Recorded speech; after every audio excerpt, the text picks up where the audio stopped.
अब कंफ्यूज मत होना, आप कंफ्यूज हो सकते हो इस अधिकतम को देखकर आप एचसीएफ की तरफ जाओगे, नहीं।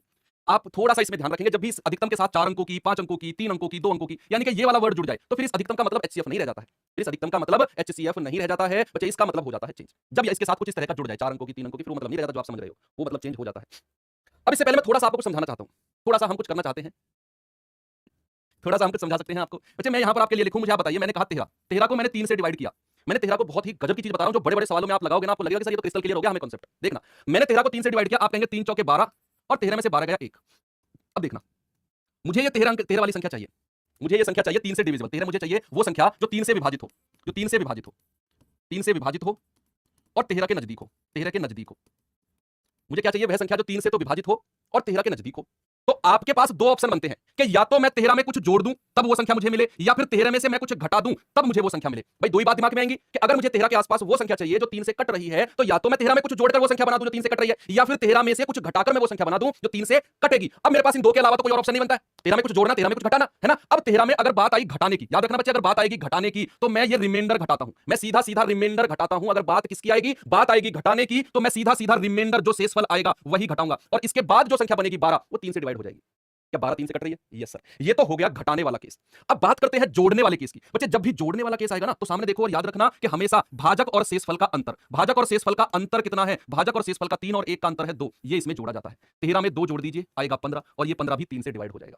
ये बहुत बड़े बड़े सवालों में लगाकर दिखाऊंगा मैं आपको, बहुत बड़े बड़े सवालों में। देखना, मैंने कहा मुझे 13 के नजदीक वो संख्या चाहिए जो 3 से कट रही हो, तो दिमाग में दो बात आई, या तो 13 में कुछ जुड़ेगा या 13 में से कुछ घटेगा। अब जब 13 में से कुछ घटने की बात थी, तो मैंने रिमाइंडर शेषफल को सीधा सीधा घटा दिया, संख्या बनी 12, और वो 12 3 से कट जाएगी। और जब मैं बात करूंगा कुछ जोड़ने की, तो बच्चे यहां पर जो भाजक है और जो शेषफल है, इनका अंतर कितना है? 2, वो जुड़ेगा इसमें, वो जुड़ेगा इसमें 13 और 2 15, तब जाकर संख्या मेरी 3 से कटेगी। और ये सवाल अब मैं आपको लगाकर दिखाऊंगा, सवालों में ये कॉन्सेप्ट देखना। सवाल कौन सा था हमारा? ये था सवाल, 4 अंकों की वह अधिकतम संख्या जो 12 15 18 27 से विभाजित हो। बच्चे फिलहाल आप मुझे वो संख्या बताओ, फिलहाल मुझे वो संख्या बताओ जो 12 15 18 और 27 से विभाजित हो रही है। 4 अंकों की, 5 अंकों की भूल जाओ, भूल जाओ, वो कह रहा है 4 अंक 5 अंक भूल जाओ। आप मुझे वो बताओ, वो संख्या छोटी से छोटी जो 12 15 18 27 से एलसीएम, एलसीएम क्या होगा? 12 15 18 27 के एलसीएम आप लोग निकाल के बताओ। एक बच्चे का आ रहा है 540 और बहुत सारे बच्चों का आ रहा है। मुझे भूल जाओ 4 5 अंक, मुझे मतलब नहीं है, मुझे मतलब है उस संख्या से जो 12 15 18 27 से सबसे छोटी संख्या विभाजित हो रही है। आपका आंसर कितना आया? आपका आंसर आया 540। क्या उत्तर आया बच्चे? आपका आंसर आया 540। अरे नहीं, एचसीएफ नहीं निकालना मेरे भाई, 3 क्यों बता रहे हो? वो तो एचसीएफ है। मैंने वो संख्या पूछी जो 12 से भी कट रही हो, 3 से भी कट रही हो, 18 से भी कट रही हो, 27 से भी कट रही हो, वो इनका एलसीएम होती है, और इनका एलसीएम कितना है? 540। एलसीएम है 540।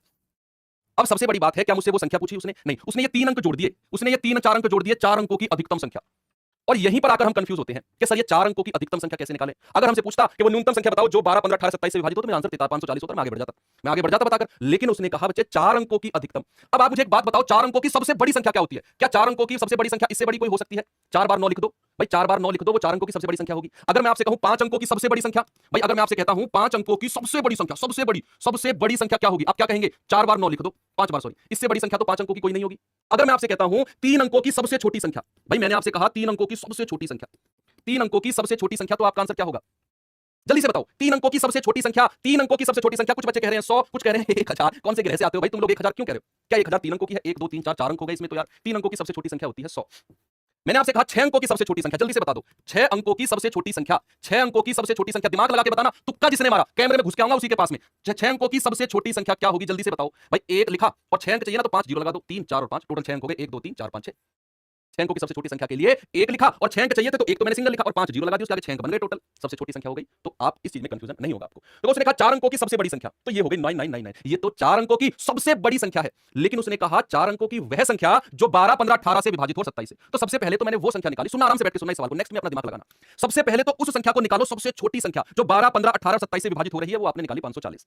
अब 540 को डिवाइड करना शुरू करो, किससे? 540 को डिवाइड करना शुरू करो 9999 से, यहां पे। अब वो कॉन्सेप्ट काम आएगा जो मैंने आपको सिखाया था, वही कॉन्सेप्ट काम आएगा।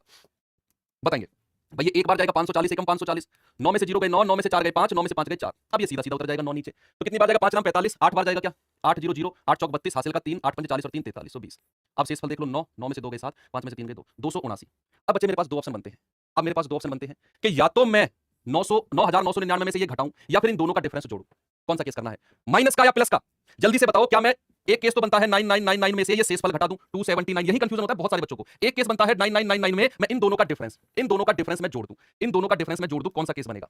माइनस वाला। क्यों? क्योंकि बच्चे अगर आपने इस 9999 में सिंगल एक भी जोड़ दिया तो भाई ये 5 अंकों की सबसे छोटी संख्या बन जाएगी। ये 5 अंकों की सबसे छोटी संख्या बन जाएगी 10,000। एक जोड़ने पर 5 अंकों की संख्या बन जाएगी। अगर मैं इसमें एक भी जोड़ दूंगा तो मुझे तो 4 अंकों की चाहिए, तो प्लस वाला केस तो बनता ही नहीं है। ये कंफ्यूजन हो गया दूर आपका आज से कि प्लस वाला केस तो बनेगा ही नहीं, क्योंकि उसने 4 अंकों की सबसे बड़ी संख्या कहा है। अगर आप इसमें प्लस कर देते हो तो आप पहुंच जाओगे 5 अंकों की संख्या के पास, और जो कि हो जाएगा गलत। तो 4 अंकों की चाहिए तो मुझे कुछ घटाना पड़ेगा, तो घटाएंगे ये 9 में से 9 गए 0, 9 में से 7 गए 2, 9 में से 2 गए 7, तो आपका आंसर आ जाएगा 9720। बिल्कुल correct answer, option number B.